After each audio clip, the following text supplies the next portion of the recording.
എല്ലാവർക്കും വന്ദനം. കർത്താവായ യേശുവിൻ്റെ വിളിയും തെരഞ്ഞെടുപ്പും അധികം ഉറപ്പാക്കാൻ ശ്രമിപ്പിൻ എന്ന ഒരു ധ്യാനത്തോടു കൂടിയാണ് ഇന്നലെ നമ്മൾ ദൈവവചനം ധ്യാനിച്ചത്. അതായത് നമ്മുടെ വിളിയെ നമ്മൾ അറിഞ്ഞാൽ പിന്നെ നമ്മുടെ ഭാവിയിലേക്കുള്ള ഓടിക്കയറ്റം വളരെ എളുപ്പമാണ്. അറിയാൻ എന്ത് ചെയ്യണം? തക്ക സമയത്ത് ഉയർത്തുന്ന കർത്താവിൻ്റെ കൈക്കീഴെ നമ്മൾ താണിരിക്കണം. അപ്പോൾ വിളി അറിയാൻ ഒന്ന്, ദൈവവചനം വായിക്കണം. വെറുതെ ഇരുന്ന് പ്രാർത്ഥിച്ചാൽ പോരാ, ബൈബിൾ വായിച്ചുകൊണ്ടേയിരിക്കുമ്പോൾ ബൈബിളിനകത്ത് നിന്ന് നിങ്ങളുടെ വിളിയെ നിങ്ങൾക്ക് കണ്ടുപിടിക്കാൻ കഴിയും. 2, ആത്മാവിൽ പ്രാർത്ഥിച്ചുകൊണ്ടേയിരിക്കും. നിങ്ങളുടെ അകത്ത് നിങ്ങൾക്കൊരു സ്വസ്ഥത കിട്ടുന്ന ഒരു ചിന്ത വരും, ഇന്നതാണ് ഞാൻ ചെയ്യേണ്ടത്. നമ്മുടെ അകത്തൊരു സ്വസ്ഥത കിട്ടില്ലേ, അതാണ് നമ്മുടെ വിളിയുടെ ചുവടുകൾ. സ്വസ്ഥമായ വെള്ളത്തിനരികത്തേക്ക്, പച്ചയായ പുൽപ്പുറത്തേക്ക്, അതാണ് വിളി എന്താണെന്ന് അറിയുന്നത്. കൂടുതൽ കാര്യങ്ങൾ കർത്താവിൻ്റെ വേല ചെയ്യാൻ ആഗ്രഹിക്കുന്നവർക്ക് ഞങ്ങളോട് ചോദ്യങ്ങൾ ചോദിക്കാം. ഈ പ്രോഗ്രാമിൽ ഇടുന്ന വാട്സപ്പ് നമ്പറിലേക്ക് നിങ്ങളൊരു ഓഡിയോ ഇട്ടാൽ മതി. ഞങ്ങൾക്ക് ഇന്ന കാര്യങ്ങൾ അറിയണം, കൂടുതൽ അറിയാൻ നിങ്ങൾ കർത്താവിൻ്റെ വേലയിൽ വളരാൻ ഒക്കെയുമുള്ള അവസരങ്ങൾ ഇനിയുമുണ്ട്. ഞങ്ങൾ നിങ്ങളുടെ സന്തോഷത്തിൻ്റെ സഹായികളാണ്. നിങ്ങളുടെ സന്തോഷം നിങ്ങളുടെ വിളിക്കകത്താണ്. നിങ്ങളെ സഹായിക്കാനാണ് ദൈവം ഞങ്ങളെ ആക്കിയത്. നിങ്ങൾക്ക് വേണ്ടി പ്രാർത്ഥിക്കാൻ, നിങ്ങളെ ശരിയായ ഒരു ഡയറക്ഷനിലേക്ക് തിരിക്കുവാൻ, നിങ്ങളുടെ പിന്മാറ്റങ്ങളെ ചികിത്സിക്കുവാൻ, നിങ്ങളുടെ പ്രശ്നങ്ങൾക്ക് പരിഹാരം വരും വരെയും നിങ്ങൾക്ക് വേണ്ടി പ്രാർത്ഥിക്കാൻ ഒക്കെയും ദൈവം ഞങ്ങളെ ആക്കിയിരിക്കുന്നു. ഞങ്ങളതിൽ വളരെയധികം സന്തുഷ്ടരാണ്. ഇതൊരു ഭാരത്തോടെയല്ല ചെയ്യുന്നത്, ഇത് ഞങ്ങൾ വളരെ സന്തോഷിച്ചാണ് ഈ കാര്യങ്ങൾ ചെയ്യുന്നത്. തീർച്ചയായിട്ടും അത് ഞങ്ങളുടെ വിളിയാണ്. ഞങ്ങളുടെ വിളിയായതുകൊണ്ട് ഞങ്ങൾക്ക് ഇതിൽ സന്തോഷിക്കാൻ കഴിയുന്നു. നമുക്ക് ഒരുമിച്ച് യേശുവിനെ പാടി മഹത്വപ്പെടുത്താം. യേശു അങ്ങയുടെ രക്തത്താൽ ഞങ്ങൾക്ക് പകർന്നു തന്ന വലിയൊരു പദവിക്കായി നന്ദി കർത്താവ്. ആ കൃപാസനത്തിൻ്റെ അടുത്തേക്ക് ധൈര്യത്തോടെ ഞങ്ങൾക്ക് വരാം. ധൈര്യത്തോടെ ഏത് സമയത്തും കർത്താവെ അങ്ങേ ആരാധിക്കാൻ തന്ന വലിയ പദവിക്കായി നന്ദി കർത്താവെ.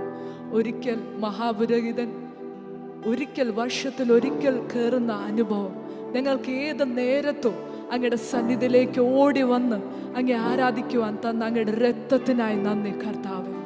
കുഞ്ഞാടിൻ്റെ രക്തത്തിനായി നന്ദി അപ്പാ. എല്ലാവരും നന്ദിയോടെ നമുക്കൊന്ന് പാടാം. അതിപരിശുദ്ധ സ്ഥലത്തിൽ ഞാൻ വരുന്നു, ദൈവ കുഞ്ഞാടി രക്തത്തിനാ പരിശുദ്ധനെ ആരാധിക്കുവാൻ അതിധൈര്യമായി ഞാൻ വരുന്നു. അതിപരിശുദ്ധ സ്ഥലത്തിൽ ഞാൻ വരുന്നു, ദൈവ കുഞ്ഞാടി രക്തത്തിനാ പരിശുദ്ധനെ ആരാധിക്കുവാൻ അതിധൈര്യമായി ഞാൻ വരുന്നു. അങ്ങേ ആരാധിക്കുന്നു, ഞാൻ ആരാധിക്കുന്നു. അങ്ങേ ആരാധിക്കുന്നു, ഞാൻ ആരാധിക്കുന്നു. യേശുവേ നീ പരിശുദ്ധൻ, പരിശുദ്ധൻ എന്നു. യേശുവേ നീ പരിശുദ്ധൻ, പരിശുദ്ധൻ എന്നു.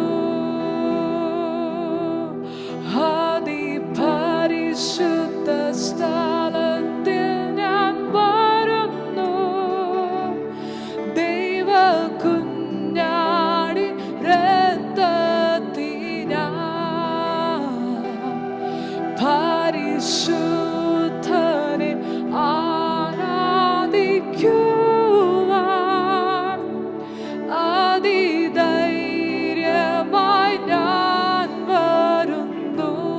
I enter the holy of I enter the holy of holies. I enter through the blood of the Lamb.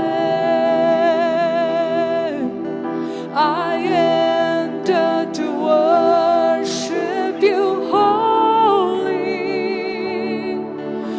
I enter to honor.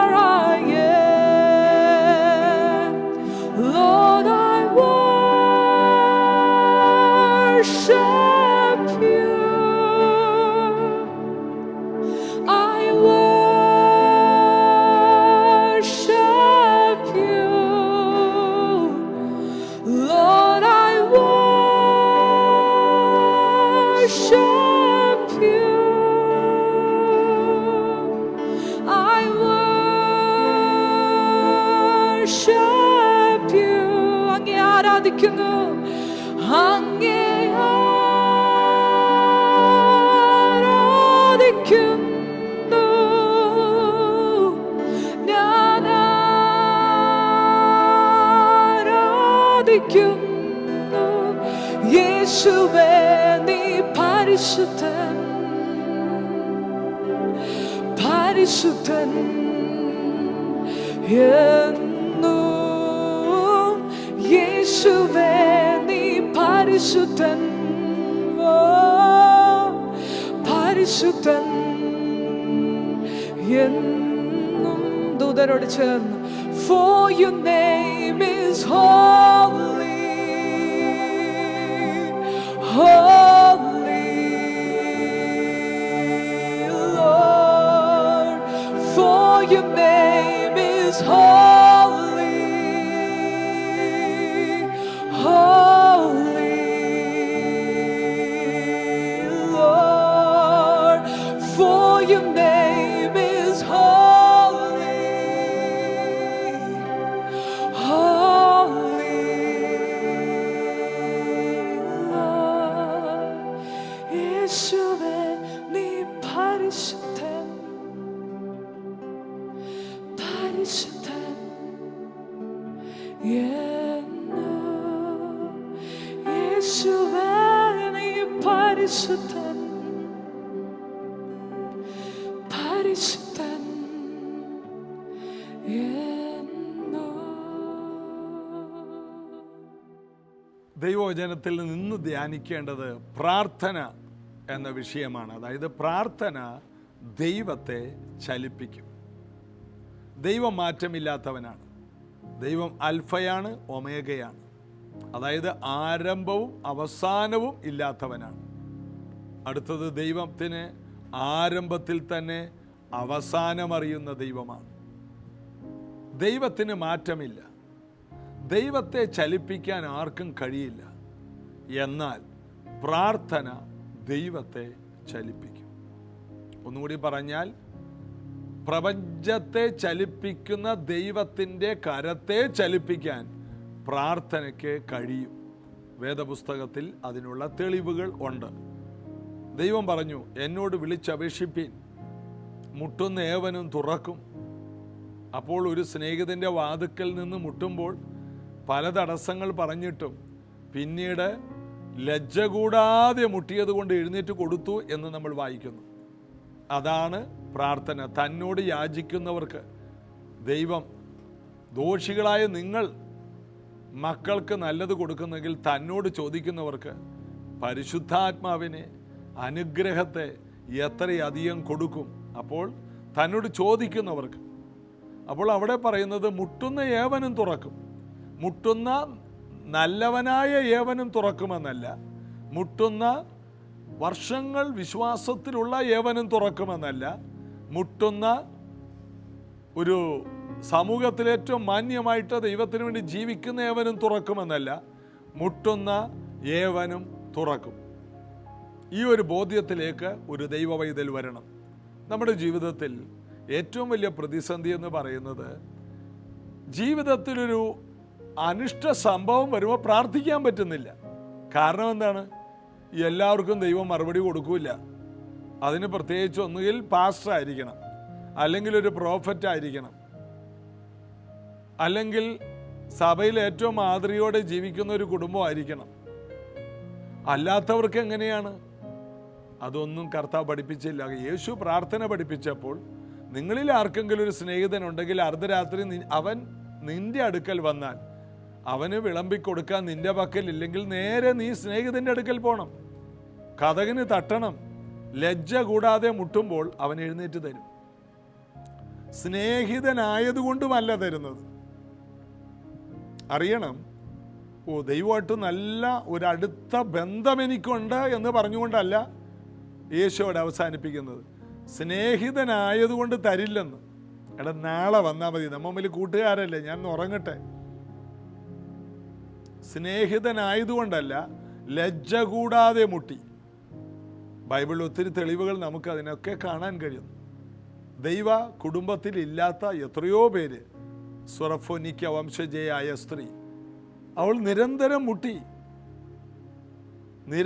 മുട്ടി കരഞ്ഞുകൊണ്ട് പുറകെ വന്നു, നമസ്കരിച്ചു, പിന്മാറിയില്ല, വാക്കുകൾ കേട്ടു.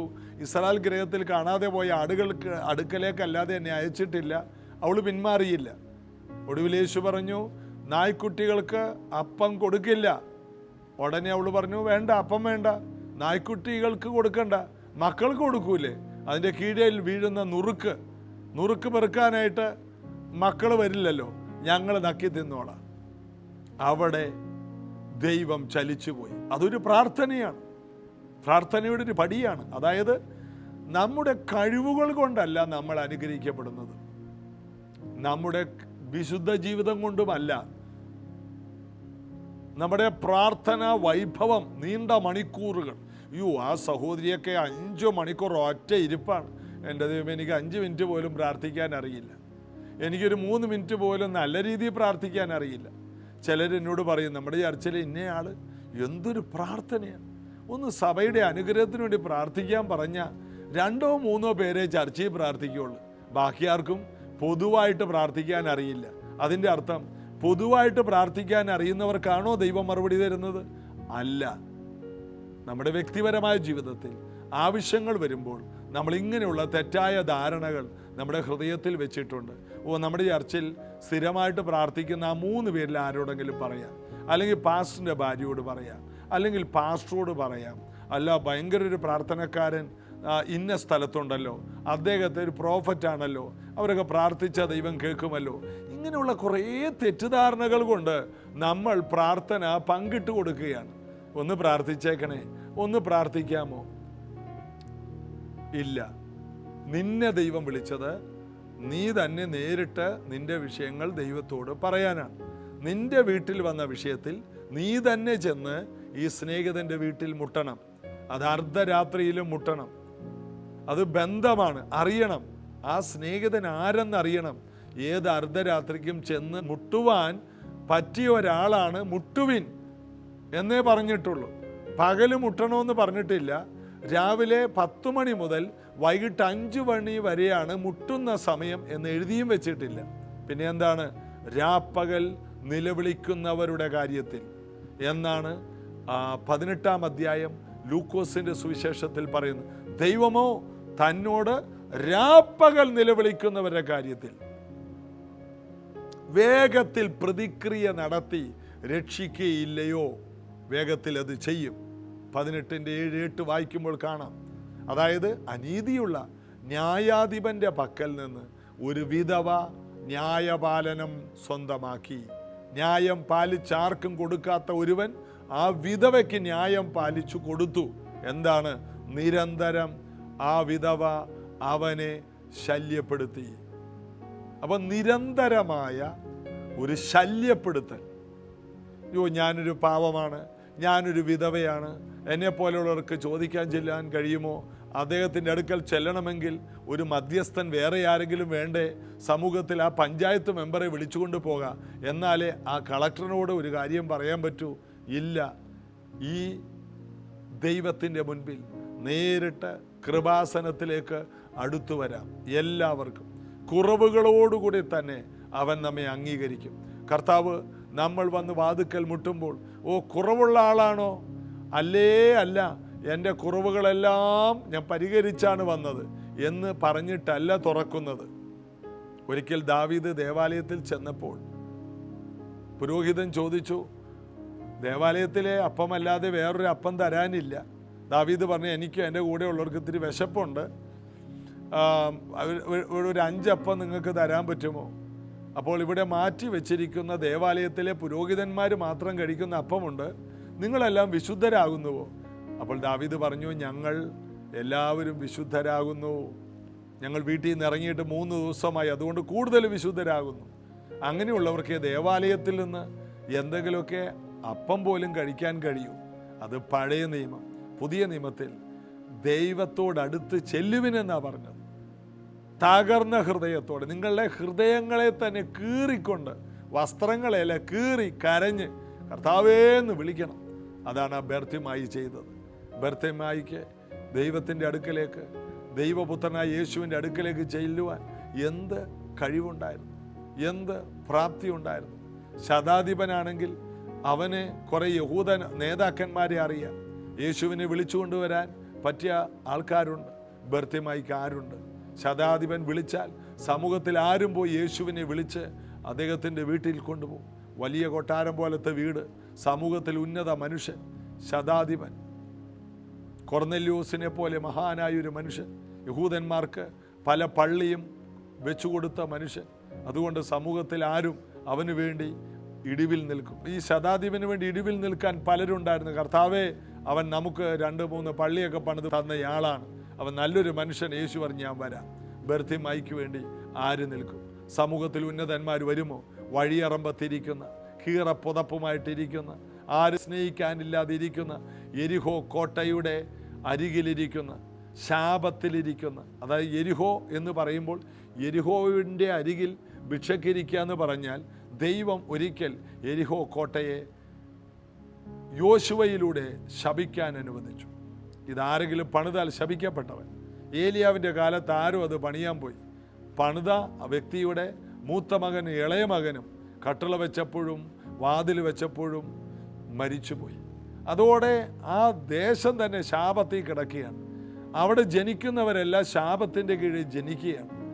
അപ്പോൾ അങ്ങനെ ഒരു സമൂഹത്തിൽ, ദാരിദ്ര്യ സമൂഹത്തിൽ, ഈ ബർത്തിമായിയെ വിളിക്കാൻ ആരുണ്ട്? ബർത്തിമായിയെ റെക്കമെൻഡ് ചെയ്യാൻ ആരുണ്ട്? ഞാൻ നിന്നെ യേശുവിൻ്റെ അടുക്കലേക്ക് അടുപ്പിക്കാമെന്ന് പറയാൻ ആരുമില്ല. അവൻ ഒരു തീരുമാനമെടുത്തു, ഈ പോകുന്നത് നസറേനായ യേശു ആണോ? ആൾക്കാരോട് ചോദിച്ചു, ഇതാരാണ് പോകുന്നത്? ഇത് നസറേനായ യേശുവാണ്. അവനറിയാം ഇത് നസറേനായ യേശു അല്ല, നസറേത്തിൽ വന്ന് പാർക്കുന്നതാണ്, നസറേൻ എന്ന് വിളിക്കപ്പെടും. എന്നാൽ ഇവൻ സാക്ഷാൽ ദൈവപുത്രനാണ്. അതുകൊണ്ട് ദാവീദ് പുത്ര എന്ന് വിളിച്ചു. ദാവീദിൻ്റെ സിംഹാസനത്തിൽ എന്നേക്കും ഒരു രാജാവ് ഇരിക്കും. അപ്പോൾ അവൻ അറിവില്ലാത്തവനല്ല, കാഴ്ചയില്ലാത്തവനാണ്, പണമില്ലാത്തവനാണ്, വസ്ത്രമില്ലാത്തവനാണ്, കയറിക്കിടക്കാൻ ഒരിടമില്ലാത്തവനാണ്. എന്നാൽ ദൈവത്തെക്കുറിച്ച് അറിവില്ലാത്തവനല്ല. ശ്രദ്ധിക്കണം, പണമില്ലെങ്കിലും നല്ല വസ്ത്രമില്ലെങ്കിലും ദൈവത്തെക്കുറിച്ചൊരു ശരിയായ ബോധ്യമുണ്ടോ? നിന്റെ വിളി, ആ വിളിയിൽ കർത്താവിന് എത്ര തിരക്കാണെങ്കിൽ അവിടെ നിൽക്കും. പുരുഷാരം പോകുന്നതിനിടയിൽ അവൻ ഉറക്കെ വിളിച്ചു.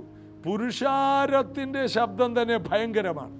ആ കൂട്ടത്തിൽ അനേകർ യേശുവേ എന്നെ സഹായിക്കണമെന്ന് പറഞ്ഞു. അതിനേക്കാൾ ഉറക്കെ അവൻ വിളിച്ചു, അതിനേക്കാൾ ഉറക്കെ. പുരുഷാരത്തിൻ്റെ ശബ്ദത്തെ കവിയുന്ന ഒരു ശബ്ദം അവനിലുണ്ടായി. അതാണ് പ്രാർത്ഥന. എല്ലാവരും അവരവരുടെ കാര്യം പറയുമ്പോൾ യേശു അതൊന്നും ശ്രദ്ധിക്കുന്നില്ല. എന്നാൽ ഒരുവൻ ഉറച്ച നിലവിളിയും കണ്ണുനീരോടുകൂടി അപേക്ഷിച്ചു. യേശു അവിടെ നിന്നു, അവനെ വിളിപ്പിനെന്ന് പറഞ്ഞു. അതാണ് യേശുവിനെ പിടിച്ചു നിർത്തി, അതായത് ചലിപ്പിക്കാൻ കഴിയും. പ്രാർത്ഥനയിൽ ദൈവത്തെ നമുക്ക് ചലിപ്പിക്കാൻ കഴിയും. ദൈവത്തിൻ്റെ ചലനത്തെ നിർത്തുവാൻ കഴിയും.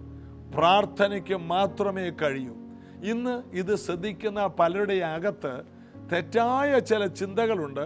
നല്ല മനുഷ്യർ പ്രാർത്ഥിച്ചാലേ കിട്ടൂ? ഇല്ല. ശാപത്തിൽ കിടക്കുന്നവരും ഉറക്കെ യേശുവിനെ അറിഞ്ഞിട്ട്, യേശുവേ എന്നെ സഹായിക്കണേ, അതായത് നമ്മുടെ നീതിപ്രവർത്തികൾ പോലും ദൈവത്തിൻ്റെ മുൻപാകെ കറ പുരണ്ട തുണി പോലെയാണ്. ദൈവത്തിൻ്റെ മുൻപിൽ ആർക്ക് നിൽക്കാൻ കഴിയും? നമ്മുടെ വിചാരം നമ്മുടെ നീതിപ്രവർത്തികളെല്ലാം ഭയങ്കര ബഹുമാനം തരുന്നതാണ്. അല്ല, നമ്മൾക്ക് യാതൊരു യോഗ്യതയും ഇല്ല എന്നുള്ളതാണ് ദൈവം നമുക്ക് കാണുന്ന യോഗ്യത. അതുകൊണ്ട് നമ്മുടെ യോഗ്യത എന്താണ്? ദൈവത്തിൻ്റെ അടുക്കലേക്ക് ചെല്ലാൻ. എനിക്ക് ദൈവത്തിൻ്റെ അടുക്കലേക്ക് ചെല്ലാൻ യോഗ്യതയില്ല എന്ന യോഗ്യതയും കൊണ്ടേ നാം ദൈവത്തിൻ്റെ അടുക്കൽ ചെല്ലാവൂ.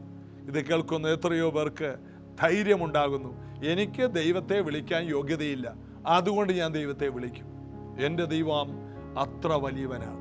ഞാൻ എത്ര മിടുക്കനായാലും ഞാൻ ദൈവത്തിൻ്റെ മുമ്പിൽ മിടുക്കനല്ല. ഞാൻ എത്ര സമൂഹത്തിൽ നല്ലവനാണെങ്കിലും ദൈവത്തിൻ്റെ മുൻപിൽ ഞാൻ നല്ലവനല്ല. ദൈവത്തിൻ്റെ മുൻപിൽ സ്വർഗം പോലും തൃക്കണ്ണിന് നിർമ്മലമല്ലെന്നാണ് ഇയ്യോബിൻ്റെ പുസ്തകത്തിൽ. ദൈവം അത്ര പരിശുദ്ധനാണ്, ദൈവം അത്ര വലിയവനാണ്. ഞാൻ ദൈവവേല ചെയ്യുന്നതിൻ്റെ ഏറ്റവും വലിയ എൻ്റെ പ്രാഗൽഭ്യം, എനിക്ക് ഒരു യോഗ്യതയും ഇല്ല എന്നുള്ളൊരു പ്രാഗൽഭ്യം എനിക്കുണ്ട്. എനിക്കൊരു യോഗ്യതയില്ല. എന്നെ ദൈവം തിരഞ്ഞെടുത്തു, എന്നെ ദൈവം വിളിച്ചു, അതാണ് എൻ്റെ യോഗ്യത. തെറ്റുകളുണ്ടോ? ഉയ്യോ, ജോഷി ബ്രദർ, ജോഷി പാസ്റ്റർക്ക് ഒരു കുറവില്ല. എൻ്റെ പൊന്നെ, നിങ്ങൾ എന്നേക്കാൾ ഒത്തിരി നല്ലവരാണ്. ആദ്യം അതങ്ങോട്ട് മനസ്സിലാക്കുക. ഞാൻ എപ്പോഴും ഞെട്ടാറുണ്ട്, എൻ്റെ ചർച്ചിൽ വരുന്ന ഓരോ ദൈവമക്കളും, ദൈവമേ എന്നേക്കാൾ എത്രയോ നല്ലവരാണ്. അപ്പോൾ ജോഷി പാസ്റ്റർ എങ്ങനെ ഇവിടെ വന്നു, ഈ ടി വിയിൽ വന്നു, ഈ യൂട്യൂബിൽ വന്നു, ഇങ്ങനെ എങ്ങനെ പ്രസംഗിക്കുന്നു? അതിൻ്റെ കാരണം എന്നെ കർത്താവ് കുറവുകളോടുകൂടി അംഗീകരിച്ച് ഇവിടെ കൊണ്ടുവന്ന് ഇരുത്തിയതാണ്. അപ്പോൾ എല്ലാ കുറവുകളും തീർന്നു. ഓരോ വർഷം കഴിയുന്തോറും ജോഷി പാസ്റ്റർക്ക് 30 വർഷം, അപ്പോൾ ഇങ്ങനെ കുറവ് തീർന്ന്. എൻ്റെ പൊന്നെ, ഇപ്പോഴും പ്രശ്നങ്ങളാണ്. ജീവിതത്തിൻ്റെ അവസാന നിമിഷം വരെ എനിക്ക് കുറ്റവും കുറവുണ്ട്, ഉണ്ടാകും. അതുകൊണ്ട് നമ്മളൊരു പരീക്ഷ മനസ്സിൽ, ആ കുറ്റം കൊണ്ടാണ്, ഈ കുറ്റം കൊണ്ടാണ് ഈ മറുപടി കിട്ടാത്തത്. കുറ്റങ്ങളെല്ലാം ഇരിക്കട്ടെ, പ്രാർത്ഥിക്കുക. എല്ലാം തികഞ്ഞിട്ട് നീ പ്രാർത്ഥിച്ച, പണ്ട് നമ്മുടെ കാരണന്മാർ പറയുന്നത് മൂക്കി പല്ല് മുളക്കും. അങ്ങനെ മുളക്കാറൊന്നുമില്ല. ഇന്നാൾ പേപ്പറിലുണ്ടായിരുന്ന പറയാം, മൂക്കിലും ഒരാൾക്ക് പല്ലുണ്ടായിരുന്നു. അതെങ്ങനെയാണെന്ന് അറിയില്ല. അപ്പോൾ ഒരു ദൈവ പൈതൽ അറിയണം, ജീവിതത്തിൽ എല്ലാം നേരെയായിട്ട് പ്രാർത്ഥന നടക്കില്ല. പ്രാർത്ഥന എപ്പോഴാണ്? കുറവുള്ളപ്പോൾ തന്നെ ഞങ്ങൾ പ്രാർത്ഥിക്കുക. യോഗ്യതയില്ലെന്ന് തോന്നുമ്പോഴാണ് കൂടുതൽ പ്രാർത്ഥിക്കേണ്ടത്. ഞാനിപ്പോഴും അങ്ങനെയാണ്. ഞാൻ പ്രാർത്ഥിച്ച ദൈവം തരും. കാരണം ഞാൻ നിലവിളിച്ചാൽ ദൈവം തന്നേ മതിയാകൂ. ദൈവം പറഞ്ഞൊരു വാക്കുണ്ട്, എന്നോട് അടുത്തു വാ, ഞാൻ നിങ്ങളോട് അടുത്തു വരാം. നമ്മുടെ അയോഗ്യതകളോടുകൂടി തന്നെ ധൈര്യത്തോടെ കൃപാസനത്തിലേക്ക് യേശുവിൻ്റെ നാമത്തിൽ ചെല്ല്. യേശുവിൻ്റെ നാമത്തിൽ ചെന്നാൽ പിതാവിന് നമ്മളെ മാറ്റിവെക്കാൻ കഴിയില്ല. കർത്താവിൻ്റെ നാമത്തിലാണ് നാം ചെല്ലുന്നത്. അതുകൊണ്ട് കർത്താവിൻ്റെ നാമത്തിൽ നമ്മൾ എന്തു ചോദിച്ചാലും ദൈവത്തിന് നോ പറയാൻ കഴിയില്ല. പഴയ നിയമത്തിലെ ചില രീതികളെ മനസ്സിൽ വെച്ചുകൊണ്ട് പ്രാർത്ഥന തുടരരുത്. അവിടെ നീതിമാന്മാർ ഒത്തിരി പേരുണ്ടായിരുന്നു. ദൈവം ചിലരെ തിരഞ്ഞെടുത്തു. ആ തിരഞ്ഞെടുത്തവരെ മാത്രം ദൈവം അടുക്കലേക്ക് അടുപ്പിക്കുമായിരുന്നു. മോശ മാത്രം പർവ്വതത്തിൽ വരട്ടെ, വേറെ ആരും ഇങ്ങോട്ട് കയറി വരരുത്, അങ്ങനെ വരുന്നവരെയെല്ലാം കല്ലെറിഞ്ഞു കൊല്ലണം. അങ്ങനത്തെ ഒരു കാലത്തിലെ ചിത്രം മനസ്സിൽ നിന്ന് കള. യേശുവിൻ്റെ നാമത്തിൽ കുറവുകളോടുകൂടെ തന്നെ ദൈവസന്നിധിയിലേക്ക് ഓടിച്ചെല്ല്. കർത്താവേന്ന് ഉറക്കെ വിളിക്കും. മറുപടി ഉറപ്പാണ്. ദൈവം ചലിക്കും. ദൈവം ചലിപ്പിക്കും. ദൈവത്തെ ചലിപ്പിക്കുവാൻ നിങ്ങളെ എന്നെയും കർത്താവ് തിരഞ്ഞെടുത്തു. ദൈവത്തിൻ്റെ കരം ചലിക്കും. ഈ പ്രപഞ്ചത്തെ മുഴുവൻ ഉണ്ടാക്കിയവനും 3 ദിവസം 6 ദിവസം കൊണ്ട് ഭൂമിയെ മനോഹരമാക്കി 6 ദിവസം കൊണ്ട് ഭൂമിയുടെ അധിപതിയായ മനുഷ്യനെയും ഉണ്ടാക്കിയവന് നമ്മുടെ വിഷയങ്ങൾക്ക് മുഴുവനും പരിഹാരം തരാൻ ഒരു സെക്കൻഡ് വേണ്ട. ഈ ഭൂമിയിൽ കാണുന്ന സകല സൃഷ്ടികൾക്കും ഭക്ഷണം കൊടുക്കുന്നവന് നമ്മുടെ കാര്യങ്ങൾ നിവർത്തിക്കാൻ ഒരു സെക്കൻഡ് പോലും വേണ്ട. ഉറക്കെ വിളിക്ക്, കർത്താവ് അവിടെ നിൽക്കും. ഞാൻ നിനക്ക് എന്ത് ചെയ്തു തരണം? കർത്താവേ, എനിക്ക് കാഴ്ച വേണം. ഉടനെ കാഴ്ച പ്രാപിച്ചു. നിന്റെ വിശ്വാസം പോലെ നിനക്ക് ഭവിക്കട്ടെ. ലോകമുണ്ടായിട്ട് ഇന്ന് വരെ നടക്കാത്ത അത്ഭുതങ്ങളായിരുന്നു യേശുവിലൂടെ നടന്നത്. ഉറക്കെ വിളിക്കുക, പ്രാർത്ഥന നിർത്തരുത്. കുറവുകളോടുകൂടി തന്നെ വിളിക്കുക. കുറവെല്ലാം റെഡിയായിട്ടല്ല. കർത്തൃമേശയ്ക്ക് എടുത്ത ശേഷം പിന്നെയും വീട്ടിലെ ചെറിയ വഴക്കൊക്കെ ഉണ്ടായി, കുറ്റബോധത്തിലിരിക്കണം. എല്ലാവരും കുറ്റബോധത്തിൽ നിന്ന് പുറത്തു വാ. നിനക്ക് പ്രാർത്ഥിക്കാൻ എന്താണ് യോഗ്യത? എനിക്കൊരു യോഗ്യതയില്ല. ഇന്നു മുതൽ കർത്താവിനോട് പറയണം, കർത്താവേ, അങ്ങയുടെ സന്നിധിയിൽ ഇരിക്കാൻ എനിക്കൊരു യോഗ്യതയില്ല. എനിക്ക് മുട്ടാനറിയാം, ലജ്ജ കൂടാതെ മുട്ടാനറിയാം. ഞാൻ ഇരിക്കുകയാണ്. എനിക്ക് യോഗ്യതകൾ ഉണ്ടായിട്ടല്ല, എൻ്റെ അയോഗ്യതകളോടുകൂടി ഞാൻ അങ്ങയുടെ സന്നിധിയിൽ ഇരിക്കുന്നു. അതാണ് നമ്മുടെ കൃപ. നമ്മെ കൈവിടാൻ കർത്താവിന് കഴിയില്ല. ഉറക്കെ വിളിക്കണം, അടങ്ങിയിരിക്കരുത്. കർത്താവ് ബ്രേക്ക് ഇട്ടതുപോലെ നിൽക്കും. മറ്റു പല പരിപാടികളും വേണ്ടെന്ന് വെക്കും. നമ്മുടെ കാര്യം കഴിഞ്ഞിട്ടേ കർത്താവ് വേറെ കാര്യം ചെയ്യൂ. അങ്ങനെ പിടിപ്പിക്കണം. നമ്മുടെ പ്രാർത്ഥന വിഷയങ്ങൾ മുഴുവനും കർത്താവിനെ പരമേൽപ്പിക്കണം. നമ്മുടെ കുഞ്ഞുങ്ങളുടെ കാര്യം, നമ്മുടെ വീട്ടിലെ കാര്യങ്ങൾ. കർത്താവെ, എനിക്ക് ഒരു യോഗ്യതയില്ല, ഈ വിഷയത്തിന് പ്രാർത്ഥിച്ച് മറുപടി വാങ്ങാൻ എനിക്ക് യോഗ്യതയില്ല. എന്നാൽ അങ്ങയുടെ സന്നിധിയിൽ എനിക്ക് കുറേ അയോഗ്യതകളുണ്ട്. പിതാവേ, ഞാൻ യേശുവിൻ്റെ നാമത്തിൽ വരുന്നു. എൻ്റെ ജീവിതം മുഴുവൻ ഞാൻ യേശുവിൽ അർപ്പിച്ചതാണ്. ആ ഒരു കാരണത്താൽ എനിക്ക് മറുപടി തരാൻ അങ്ങല്ലാതെ ആരുമില്ല. പറയങ്ങട്. കർത്താവ് അവിടെ നിൽക്കും. അറസ്റ്റ് ചെയ്തതുപോലെ നിൽക്കും. കർത്താവ് അത്ഭുതം ചെയ്യും. നമുക്ക് വിശ്വസിക്കാം, നമുക്ക് പ്രാർത്ഥിക്കാം. യേശുവിൻ്റെ നാമത്തിൽ ഇന്ന് ഈ വചനം കേട്ട പ്രിയപ്പെട്ടവർ വലിയ പ്രതികൂലത്തിലൂടെ, വേദനയിലൂടെ കടന്നു പോകുമ്പോൾ പ്രാർത്ഥിക്കാനുള്ള പ്രാഗൽഭ്യമില്ലാത്ത എല്ലാ അന്തരീക്ഷത്തിൽ നിന്ന് അവർ പുറത്തു വരട്ടെ. കർത്താവിൽ അവർ ബലപ്പെടട്ടെ. ഈ കേട്ട അയോഗ്യതയാണ് യോഗ്യത എന്ന വചനധ്യാനം ഇവരെ മാറ്റിമറിക്കട്ടെ. ഇന്നു മുതൽ ഇവർക്ക് ദൈവത്തോടടുക്കാനുള്ള ആ ഇൻറ്റിമസി, ആ ബന്ധം അങ്ങ് പുതുക്കി കൊടുക്കുന്നതിനായി സ്തോത്രം. ധൈര്യത്തോടെ കൃപാസനത്തിലേക്ക് ഒരു ഓടിച്ചെല്ലട്ടെ. അങ്ങയെ ചലിപ്പിക്കുന്ന ഒരു സമൂഹമായി ഞങ്ങൾ വരട്ടെ. യേശുവേ, എനിക്കൊരു യോഗ്യത അങ്ങയുടെ സന്നിധിയിൽ ഇരിക്കുവാനുള്ള യോഗ്യത ഒന്നുമില്ല. അങ്ങ് തന്നതാണ്. ഞാനിവിടെ ഇരിക്കുന്നു, ഞാൻ സംസാരിക്കുന്നു. കുറവുകൾ ഉള്ളപ്പോഴും ഞാൻ സംസാരിക്കുന്നു, കുറവുകൾ ഉള്ളപ്പോഴും ഞാൻ മറ്റുള്ളവർക്ക് വേണ്ടി പ്രാർത്ഥിക്കുന്നു. എങ്കിലും ഞാൻ ഒരു കാര്യത്തിൽ ഉറപ്പാക്കുന്നു, അങ്ങനെ തിരഞ്ഞെടുത്തതാണ്. അതുകൊണ്ട് ഞാനിവരെ അനുഗ്രഹിക്കുന്നു. ഞാൻ അനുഗ്രഹിച്ചാൽ അങ്ങ് ഇവരെ അനുഗ്രഹിക്കും. കാരണം അങ്ങാക്കിയ സ്ഥാനത്തായതുകൊണ്ട് ഞാനിവരെ അനുഗ്രഹിക്കുന്നു. പ്രാർത്ഥന വീരരായി ധൈര്യത്തോടെ അവരുടെ വിഷയങ്ങളെ പ്രാർത്ഥിച്ച് വാങ്ങുന്നവരാകട്ടെ. യേശുവിൻ നാമത്തിൽ ആമേൻ. വിശ്വസിക്കുക. അയോഗ്യതകളോടുകൂടി ദൈവത്തിൻ്റെ സന്നിധിയിൽ വരിക. എല്ലാം ശരിയായിട്ട് പ്രാർത്ഥിക്കാനിരിക്കരുത്. പ്രശ്നങ്ങളോട് കൂടെ ഇരിക്കെ, കർത്താവേ, എൻ്റെ വീട്ടിൽ ഏറ്റവും വഴക്കാളി ഞാനാണ്, എൻ്റെ വീട്ടിൽ ഏറ്റവും ശരിയല്ലാത്തത് ഞാനാണ്, എൻ്റെ കൂട്ടായ്മയിലൊട്ട് ശരിയല്ലാത്തത് ഞാനാണ്. എങ്കിലും ഈ ജോഷി ബ്രദർ വചനത്തിൽ നിന്ന് പറഞ്ഞത് വെച്ച് ഞാൻ ഇന്നു മുതൽ ഇരിക്കുകയാണ്. നിങ്ങൾ ഇരുന്ന് നോക്ക്, നിങ്ങൾ എന്നെ വിളിക്കും, നിങ്ങളുടെ മറുപടികൾ കാണും. കർത്താവ് അവിടെ നിൽക്കും. നിങ്ങളുടെ വിഷയം തീർത്തിട്ട് കർത്താവ് പോകും. കർത്താവ് അനുഗ്രഹിക്കട്ടെ. നാളെ ഇതേ സമയത്ത് കാണാം. God bless you.